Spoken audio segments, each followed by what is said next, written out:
Hi, welcome to Chi for Yourself. We're here to promote good chi toward the living of your genuine life. Our guest today started studying psychology pretty much out of necessity when anxiety became a very disruptive part of her life. Corinne Zupko wanted more than just a band-aid fix for her challenge. So besides therapeutic approaches and mindfulness meditation, she began a study in A Course in Miracles. Her book offers a way to heal from, rather than just coping with, anxiety and fear. Corinne Zupko is the author of From Anxiety to Love, a radical new approach for letting go of fear and finding lasting peace. Corinne, I know your anxiety struggles started really early in life. Talk about your experiences in those early years and how they led up to putting them all into the pages of this book. Great question. So I have been a person who has had lifelong anxiety. I don't have anxiety now because of what I'll be talking about, the practices, that I share, but I had my first psychiatric diagnosis at the age of around 2 when I was diagnosed with separation anxiety disorder from my mom. And I grew out of that, but the anxiety sort of morphed and changed and went underground a little bit for a while and started showing up instead of separation anxiety. It was phobias and worry, and I actually had an ulcer by the time I was 12. Wow. So I definitely had a significant, degree of anxiety as a child. And, we did good things for me to take care of myself. My mom got me into counseling, but it never really uprooted the source of where the anxiety was coming from. So again, it sort of just would sort of morph and change shape and then come out a different way. And what happened was that when I was in college, this is back in the late 90s, I was on my campus. I learned that a student who I didn't actually know him at all. I didn't have a personal relationship with him. He passed away very suddenly. And it terrified me. I just thought, how can he be fine? And then suddenly, he died of meningitis very, very quickly. And it just terrified me. And I remember calming myself down during the day. But that next morning at 3 a.m., I woke up with a punch of stress hormones. It felt like a punch in my stomach. It was this flood of fear. It was hard for me to breathe. I remember my heart was racing. I was shaking. I was sweating. And I just felt like I was about to die. Mm-hmm. And for anyone listening who can relate to this, I know there are many of us out there that can. We also experience, it's like a tunnel vision. It's almost like your awareness constricts to just the anxiety. Like that's your only reality. It just sucks you in. And so at this point in time, my mom had reintroduced me to this textbook, this spiritual text called A Course in Miracles, because she thought it could help me. I was not open to it before then, but in these, dark times, I was willing to try anything. So I started studying A Course in Miracles back then and really found that it started to help me. It started to make me feel better. But like any spiritual path, it can progressively deepen to the extent that we're ready to go there. And in my beginning years, probably for about the first 10 years of studying A Course in Miracles, I used it more kind of like a Band-Aid. It would be something that I would go to feel better. I'd feel anxious, I'd go read something, I'd feel better, and then I'd go back to doing whatever I was doing. There was no fundamental shift in the way I was seeing the world or myself. And funny, in 2009, after being on this spiritual pathway for quite some time at this point, I broke down with another really debilitating episode of anxiety, and it felt worse than the time back in college. And I had lots of panic attacks in between them, so the anxiety never fully went away. But again, it sort of decreased a little bit, but would come out like a leaky pipe in different places. So at this point, in around 2010, I was diving into A Course in Miracles head first. I was willing to go deeper down this spiritual pathway than I ever had before. And what I found was that the deeper that I went, the more I actually lived and integrated the principles that the course teaches, the more and more my anxiety would just fall away. It was like shedding, just like a lizard or a snake sheds old skin. It would just fall away. And when this was happening, I didn't pick up my pen. I really grabbed my keyboard and I started typing about what was helping me. And the results are in the pages of From Anxiety to Love. It's everything from A Course in Miracles that helped me find my way out of anxiety and back into peace. You know, I had an experience with anxiety attacks years ago. I was in my late teens, and let's just say the atmosphere then, the acceptance of these things and the treatment of them, this was not a very, it wasn't well known, first of all, and there were no real sources for help. It sounds like your family surrounding, your parents in particular, were pretty hip to this, and they helped you out a lot, didn't they? I was very blessed. My mom was really the person who was very much open to this, and I felt, very supported by her and loved by her. So I'm very, very blessed. I recognize that not all of us have a spiritual parent, and that is why my hope for the book is that it can really kind of be like that spiritual parent for somebody who might need that same type of scaffolding that my mom and my stepdad, who was the other very significant role model for me, because he's also sharing the same spiritual pathway of A Course in Miracles. My hope is that the book can be like my mom and stepdad were to me. The book can be for others who are looking for that same type of guidance as it relates to anxiety. Mm-hmm. Early in the book, you write that your anxiety journey was both the worst and the best of experiences. I can certainly relate to the worst. How was it the best for you? I look at it as one of the best experiences of my life. Of course, it wasn't fun. It wasn't easy. It was painful. But anxiety is a great motivator. It's a great catalyst. Pain is a great catalyst for change.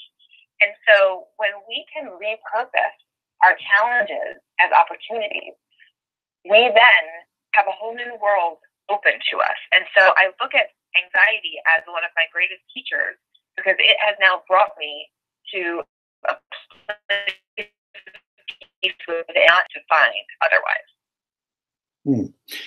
And early on, of course, you have all of this panic and anxiety, and you're thinking in a society that's so medicated with a pill for whatever ails you, maybe you should get on and stay on meds. Were you thinking that for a while? So that's a good question. Medication, I feel like, especially when I was younger, it wasn't as overprescribed as it is now. For sure, it is now. My experience, my feelings about medication, not meditation, medication. I take a very middle of the road attitude toward medicine, in that it can be a source of support while we are doing this deep inner work. I don't think medication should be used as a substitute for that deep inner work. Meditation can be, of course, used to, do this deep inner work, but medication is only, fixing things at the surface. And I believe it's helpful. I believe that, we go through times when we absolutely need it. Maybe some people do have a very biological chemical imbalance, and so it's useful. But in my experience, the first time through my anxiety issues, that big explosion of anxiety in college, I wanted to know what truly made me feel better. And my very strong fear then was that if I went on medication without first finding my grounding, without first finding my footing, without first figuring out what actually made me feel better, my fear was that I would always be too afraid to go off of it. So that first big episode and all the panic attacks that came after that, I opted personally for myself at that time to not take medicine. But when I went through the adult age episode, when it felt even worse, I knew I had tools that worked. I knew I was going to keep doing that inner work, and I needed relief. I needed support. So I looked at medication, and I did take it at that time. I looked at it as something that I could temporarily use to support myself so I could function, because I was not functioning. There were times when it was really hard for me to get off of the couch because I just felt so horrible. Sure. I trusted that there would, as I'm progressing in this journey and continuing to do the inner work, I trusted that my need for the medicine would fall away when I was ready to let it go. And that's exactly what happened. I always So felt it's very moderate in my views. Yeah. I always felt my own panic attacks were what I called situational. They were life situations that put me under pressure. Yours, you write that yours were existential. What kind of questions were you asking then? I definitely feel like my anxiety came from a very existential place because I had a good life. You know, everything in my life, there was no reason really. Of course, there were definitely challenging times and losses and things like that. But my questions that I struggled with were things like, why are we here? What is the point of all this? What does it mean? One of the big ones was, if God is love, you know, if people say God is love, okay, that sounds lovely, but how can a loving God create things that die? Like, there's nothing kind about that. And that didn't make sense to me. So that was another question that I would really wrestle with. And it's been through my spiritual pathway that I've been able to feel like I've had these questions answered, like I've been able to get some resolution. So that told me that this is a good path for me. And I believe that we all have to find a path that works for us. There's not a one-size-fits-all approach. Mm-hmm. In the book too, you use the term inner therapist. That's a great phrase, and it sounds like it could be God. How do you define the inner therapist? Great question. So you can actually look at my book title, From Anxiety to Love. I'm talking about love with a capital L. I'm talking the love of the universe, divine love. So it is a very spiritual book, and coming to know that we are made of this love is where anxiety falls away. So your inner therapist is a part of your very own mind. I like to also think about it as your right mind. It's the Course in Miracles term, right-mindedness. It's the part of our own minds that remembers divine love. It remembers that that is what we are made of. So it's definitely spiritual. It is definitely a part of us that I think remembers eternity, remembers, again, that connectedness that we have with all living things. So you could think of your inner therapist as God, if that is comforting to you.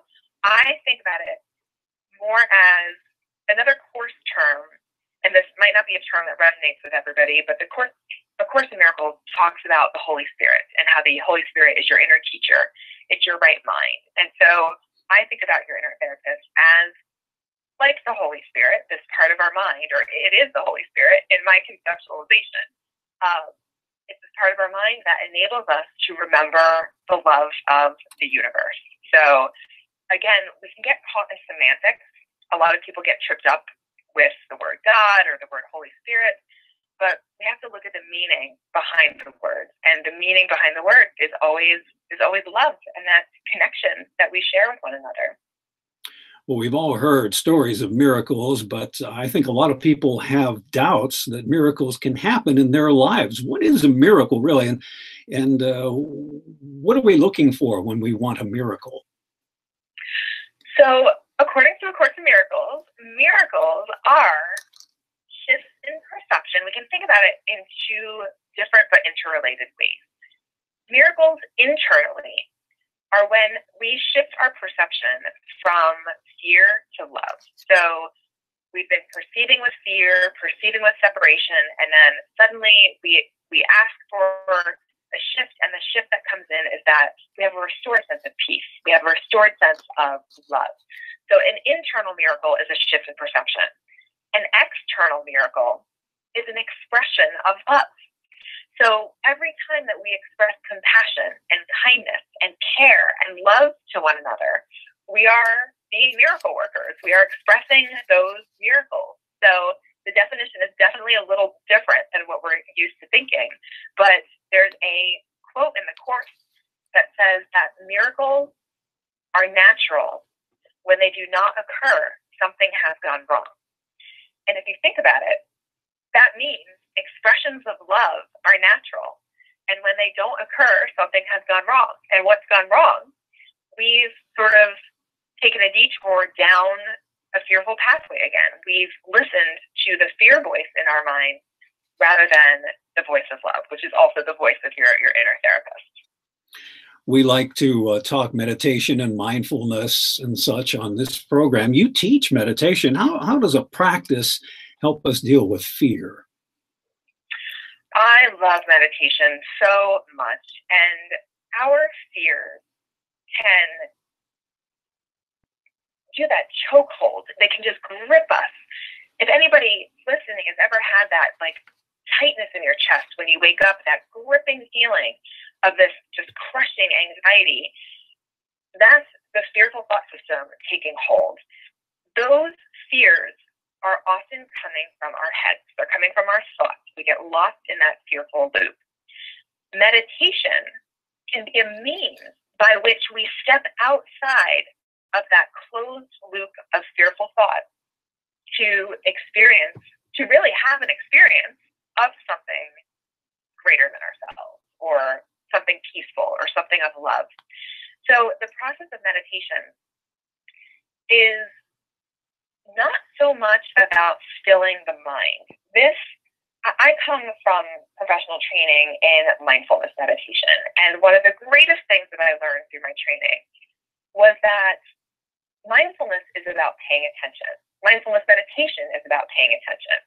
It doesn't mean that we're going to have a super quiet mind. We might have a really busy mind, a really active mind, but we can start to observe the goings on of the mind and watch what's happening without necessarily getting lost within that fearful loop. So I love meditation because it helps us step out into a different part of our consciousness quite easily just by closing our eyes and taking a few deep breaths. But it even goes further in that, again, it can be a way that we can connect once again with that deep inner peace that I truly believe exists within all of us, but we're just often not aware of it because we are buried by layers of fear. The beauty of mindfulness is that even if you feel like you can't sit still, even if you feel like you close your eyes and you just had a million thoughts about a bunch of different things, you can still practice it if you're just willing to know what your present experience is. So if you know that your mind is wandering a lot, you are practicing mindfulness. Mm-hmm. And you can do this with your eyes open. You can do this while you're washing dishes at your sink. As you wash each dish, you pay attention to the smell of the soap and the feel of the hot water. You pay attention to your teeth as you're brushing them with your toothbrush. So we can use this type of meditation actually in our waking hours and continue to enhance our ability to pay attention. Mm-hmm. And I got the feeling as I was reading the book that you were never in a battle with your disorders, but rather you were accepting a part of you that could be your source of healing. Is that accurate? That is accurate later in my journey, because earlier on, for a long time, it was a battle because I hated having the anxiety. Let's face it, like when we don't feel good, it sucks. It just is a terrible, terrible place to be. And the natural reaction to want to make it go away. We want to get back to where we were. We want to push away our experience. But what I found was that when I did that, it actually only fueled the anxiety. That energy of not wanting what is, of wanting to push something away that is so intense and so strong, only made it stronger. When I sort of recognized that and was like, okay, rather than trying to push this away, what if I just accepted that this is just how things are right now? This is just where I am. This is where I'm at. I don't have to beat myself up. I don't have to tell myself that it needs to be different than it is. I can instead just accept that this is where I am. And when I started that, what is that? But that's energy that has ease in it. That's a softening of our present into our current experience. And that energy is no longer fueling the anxiety. So it's almost I know it's very counterintuitive to, when we have a difficult experience, to accept it instead of push it away. But in the acceptance of it, we might actually find ourselves able to move through it more quickly because we're not kicking and fighting and screaming. Yeah, and you wrote too that your guilt and fear pop up now and then. Talk about how you handle those situations. So guilt and fear are really the core of anxiety. They are oftentimes, of course, conscious, but they can be unconscious too. And when these things come up in our awareness, it's very important that we acknowledge them. Just like I talked about just now, it's important to be honest and say, okay, this is what I'm experiencing right now, versus just pushing it away. So when anything like that comes up in my experience, and again, the things that come up now for me aren't anywhere near to the level that they used to be. I'm light years from the diagnosable, anxieties. The guilt and fear, whenever we become aware that we feel guilty, whenever we become aware that we feel fearful, we can then look at that fear or look at that guilt under the light of love. In other words, we can look at what's coming up with our inner therapist and ask for a miracle, ask for a shift in perception about that issue, about those feelings. And we can trust that that shift is going to come the moment we're ready to receive it. Mm-hmm. You're also, speaking of writing, if we can just add another of the hats that you wear, you're the co-founder of miracleshare International. Talk about that. So miracleshare is an organization that I co-founded with two friends of mine, and we put on a virtual conference. We'll be doing another one in the fall, where we pull together a lot of different teachers of A Course in Miracles, students and teachers of A Course in Miracles, who give talks surrounding some themes that we have for the conference. And the beauty of this is that anybody can attend from anywhere in the world, and we've had lots of speakers and lots of participants in the past, and so we've really been able to help share the messages of A Course in Miracles and help connect people with teachers that they resonate with. I believe that saying, when the student is ready, the teacher will appear. Mm-hmm. This has been a great format for folks to hear some new voices speaking about, their experience with A Course in Miracles and their understanding of it. So it's been a lot of fun, and we'll definitely be doing another conference in the fall. One last question. Okay, sure. One last question before we let you go. What would you say to someone who is racked with anxiety right now in this moment? First of all, I would say you are not alone. No matter how strongly the anxiety tells you that you are the only person in the world that feels this way, I get it. I've been there, and many, many, many, many other people have as well. I would want them to know that anxiety, and especially panic attacks, happen in time, in linear time, meaning they have a start and they have an end. So panic attacks always come to an end. I would also tell this person that you're not going crazy. One of the first thoughts that we have when we're having a panic attack, especially in the beginning, is that I'm losing my mind. I'm afraid of going crazy. Yeah. And you are not. You're just having a panic attack. It's just really, really, really intense fear. So a little technique that you can use, and we can all benefit from this, wherever you're listening from, you can do this right now. However you're sitting, just simply release your abdominal muscles. Release as much as you can. If you're sitting upright, you might be using your abs to hold yourself up, but just soften your belly.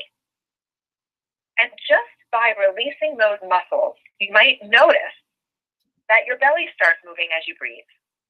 If you think about a baby or a puppy, when they breathe with their whole belly. We've lost that as we've grown. We've lost that as adults. And so if we can come back to just softening our bellies, that gives us a more complete breath. It's a more diaphragmatic breath rather than that breath that's high up in the chest, which is a more shallow and anxious breath. So just doing this little change in your body, if you're having a panic attack, it can help you move through it. And if you're not, if you're just really stressed or anxious, this can also help just change your physiology and help you to take that level down a few notches. Nice just hearing that. Where will we find your website? My website is FromAnxietyToLove.com. There's lots of resources and podcast episodes and things to support you in your journey to inner peace. And the book is From Anxiety to Love, a radical new approach for letting go of fear and finding lasting peace, from our guest, Corinne Zupko. Corinne, thanks for being with us today and writing a book that's bringing so much comfort and hope to those of us who may be racked by fear and anxiety. I hope you'll come back and talk to us again. Thank you so much. It's been a pleasure. All right. Have a great day and weekend. You too. Bye-bye. Bye-bye. All right, Corinne Zupko, and we will, of course, as usual, link to Corinne's website at achieve4yourself.com. And if you're hearing this program or hearing about it for the first time, I welcome you. And I want you to know you can hear these interviews as they're being recorded. And we put those on the website on the start page at achieve4yourself.com.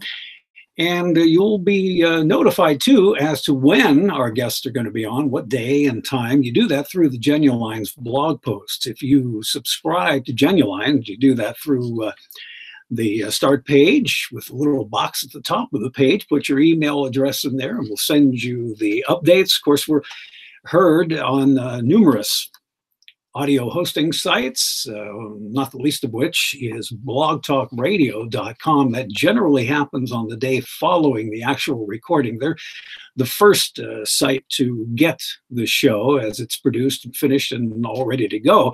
So if you look there, you'll see not only the current show, but a number of past programs too. That is going to do it for now. Thank you for being with us today, and thank you, too, for all your likes and follows. They are always appreciated. Be well, and I will talk to you soon.